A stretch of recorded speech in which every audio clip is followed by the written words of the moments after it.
అసలు ఎస్ఐపి విషయంలో అందరూ చేసే తప్పు మీరు చేస్తున్నారా? అసలు ఎస్ఐపి చేయటం ఎలా? ఎస్ఐపిలో ఉన్న కాంపౌండింగ్ బెనిఫిట్ మీరు ఎంజాయ్ చేస్తున్నారా? వెల్కమ్ టు ఫైనాన్స్ విత్ వీరు.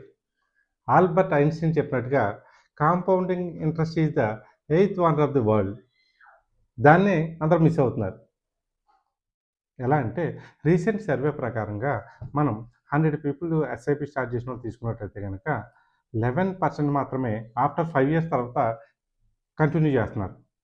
రిమైనింగ్ 89% పీపుల్ ఏం చేస్తున్నారంటే కనుక 5 ఇయర్స్ లోపే అమౌంట్ని విత్డ్రా చేసేసుకుంటున్నారు. అందువల్ల మ్యూచువల్ ఫండ్స్లో ఉండే కాంపౌండింగ్ని పొందలేకపోతున్నారు. ఇప్పుడు చిన్న ఎగ్జాంపుల్తో మనం చూద్దాం. అసలు మనం పర్ మంత్కి 10,000 రూపీస్ చొప్పున పే చేస్తున్నట్టయితే కనుక 21 ఇయర్స్ టర్మ్ పెట్టుకుంటే మనం 12% రిటర్న్ ఎక్స్పెక్ట్ చేస్తే కనుక మనం 21 ఇయర్స్కి 25,20,000 పే చేస్తాం. మనకు వచ్చేది 1,13,00,000 వస్తుంది అట్ ది రేట్ ఆఫ్ 12% చూసుకున్నట్టయితే.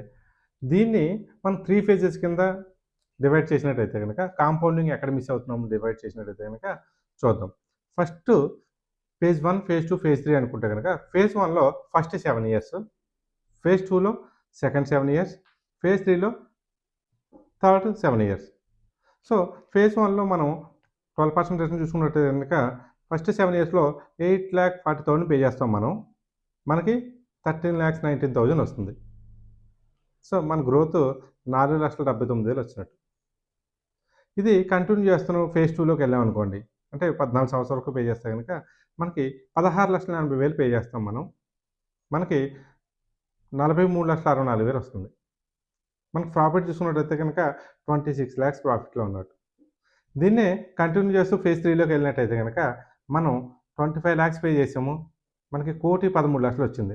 ప్రాఫిట్ వచ్చి 88 లక్షలు వచ్చింది. ఓవరాల్గా మనం వచ్చిన ప్రాఫిట్ని బైఫర్కేషన్ చేసుకుంటే ఫస్ట్ 7 ఇయర్స్లో మనకు వచ్చింది 6-7%, సెకండ్ 7 ఇయర్స్లో పెరిగింది 30% వరకు పెరిగింది, లాస్ట్ థర్డ్ ఫేజ్లో మనకి 64% వరకు పెరిగింది. అంటే ఓవరాల్ వచ్చిన ప్రాఫిట్ని డివైడ్ చేస్తే కనుక ఫస్ట్ ఫేజ్లో కన్నా సెకండ్ ఫేజ్లో పెరిగింది, లాస్ట్ ఫేజ్లో బాగా ఎక్కువ కాంపౌండింగ్ వర్కౌట్ అయింది. దీన్నే అందరూ మిస్ అవుతున్నారు. కానీ మన మధ్యలో ఆపేయడం వల్ల ఎంత కాంపౌండింగ్ మిస్ అవుతున్నారో చూసారు. సో ఈ కాంపౌండింగ్ మిస్ అవ్వకూడదు అనుకుంటే కనుక మీరు లాంగ్ టర్మ్ ప్లాన్ చేసుకోండి. చిన్న అమౌంట్ అయినా కానీ లాంగ్ టర్మ్ ప్లాన్ చేసుకుని పే చేసుకుంటే మంచిది.